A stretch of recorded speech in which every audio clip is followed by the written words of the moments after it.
Hello everyone, welcome back to my YouTube channel effective learning by Mahak वर्मानी।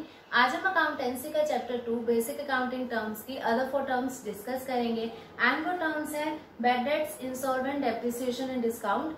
So one by one इन terms को discuss करना start करते हैं। पहले हम डिस्कस करेंगे बैड डेट्स का क्या मीनिंग होता है। बैड डेट्स एक ऐसा अमाउंट होता है जो हम डेटर से रिकवर नहीं कर पाते।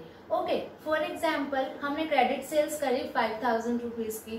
तो जिसको हमने क्रेडिट सेल्स करी है 5000 रुपीज की, वो पर्सन हमारे लिए क्या हो गया, डेटर हुआ। ओके, अब वो जो 5000 उसने हमें पे करने हैं वो पे नहीं कर पा रहा हमें। ओके, मीन्स अब वो जो अमाउंट है 5000 रुपीज का हम रिकवर नहीं कर पा रहे हैं हमारे डेटर से। सो वो अमाउंट हमारे लिए क्या होगा, बैड डेट्स होंगे। सो डिफाइन एक बार देखते हैं। Amount which is unrecoverable from the debtor, ऐसा अमाउंट जो हम डेटर से रिकवर नहीं कर पा रहे हैं वो क्या होगा, बैड डेट्स होंगे हमारे। So next term is insolvent. Insolvent उस पर्सन को बोलते हैं जो अपने डेट्स को, लायबिलिटीज को पे ऑफ नहीं कर पाता। ओके, फॉर एग्जाम्पल एक बिजनेसमैन है जो वो बिजनेस रन कर रहा है, अब उसको उसमें लॉसेज ही हो रहे हैं। ओके, अब वो अपना बिजनेस बंद करना चाहता है क्योंकि उसको कुछ अर्निंग्स ही नहीं हो रही। अब उसके पास इतना पैसा नहीं है कि वो अपनी लायबिलिटीज को पे ऑफ कर पाए। मीन्स जो उसने लोन लिया था वो रिपे नहीं कर पा रहा, जो उसके क्रेडिटर्स थे उनको अमाउंट पे नहीं कर पा रहा। सो जो भी लायबिलिटीज है, उसकी डेट्स हैं, वो उनको पे नहीं कर पा रहा है। सो उस पर्सन को बोलेंगे वो इंसॉल्वेंट है।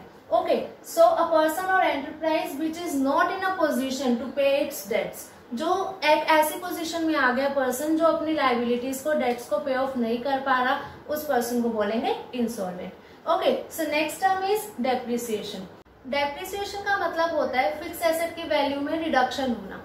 अब एक जो फिक्स एसेट है उसकी वैल्यू रिड्यूस क्यों होगी, उसके भी रीजन होते हैं। इसको एग्जाम्पल के थ्रू डिस्कस करते हैं।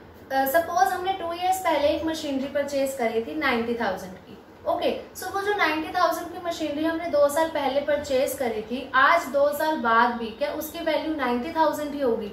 नहीं होगी। क्यों? क्योंकि हमने उसको 2 इयर्स यूज भी तो किया उस मशीनरी को, उसके कुछ पार्ट्स खराब हो गए होंगे, कुछ रिपेयर कराए होंगे हमने। सो जो एक फिक्स एसेट है उसकी वैल्यू क्या हो जाती है, रिड्यूस हो जाती है। सो उसी को हम क्या बोलते हैं, जो वैल्यू रिड्यूस होती है उसकी, वो होता है depreciation. Okay, so it is a fall in the value of fix asset. Fix asset की वैल्यू में रिडक्शन होना, कम हो जाना फिक्स एसेट की वैल्यू, उसको बोलते हैं डेप्रिसिएशन है।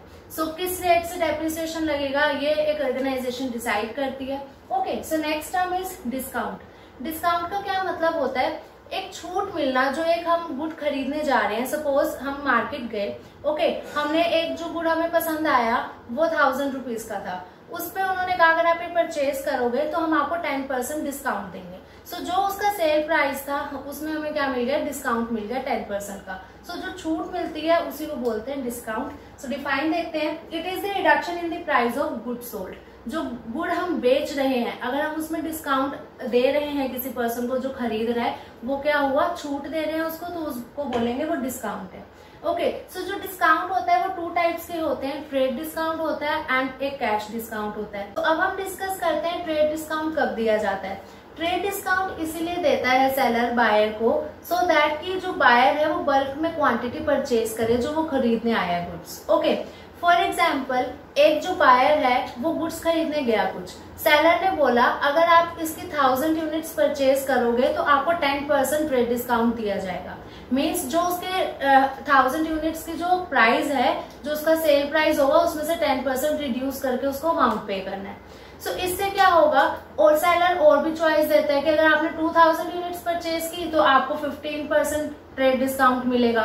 सो इससे क्या होता है कि जो एक बायर होता है वो सोचता है मुझे कुछ छूट मिल रही है, मुझे अमाउंट कम पे करना पड़ रहा है, डिस्काउंट मिल रहा है मुझे। सो वो क्या करता है, कुछ गुड्स ज्यादा खरीद लेता है। ओके, सो सेलर का क्या बेनिफिट होता है, उसकी सेल्स अच्छी हो जाती है, तो इसलिए ट्रेड डिस्काउंट दिया जाता है बल्क परचेजेस पे। ओके, सो यहाँ पर क्या लिखा है, given when buyer buy goods of certain quantity, कि एक प्रिस्क्राइब्ड क्वांटिटी जो एक सेलर बताएगा, जैसे 1000 यूनिट्स, 2000 यूनिट्स, कि अगर आप इतनी यूनिट्स परचेज करोगे तो आपको ट्रेड डिस्काउंट दिया जाएगा। Okay, so next is cash discount. Cash discount क्या होता है, कैश डिस्काउंट इसलिए दिया जाता है कि जो जिससे हमने पेमेंट लेनी है वो हमें टाइमली पेमेंट कर दे। ओके, फॉर एग्जाम्पल अभी हमने क्या किया, जो 1000 यूनिट्स वो हमने सेल आउट करी, ठीक है, हमने उसको 10% ट्रेड डिस्काउंट भी दे दिया। अब जो ट्रेड डिस्काउंट माइनस करने के बाद जो अमाउंट उसने हमें पे करना था, उसमें से उसने 60% हमें क्या किया, कैश पेमेंट कर दी, 40% अभी उसने वो हमें अमाउंट पे करना है, वो थोड़े टाइम बाद हमें पे करेगा। सो हमने उसको एक और ऑफर दिया, हमने कहा कि आप अगर ये अमाउंट हमें 2 मंथ्स के अंदर अंदर पे कर दोगे तो हम आपको 10% और डिस्काउंट देंगे। सो वो हम क्यों दे रहे हैं कि वो टाइमली पेमेंट कर दे।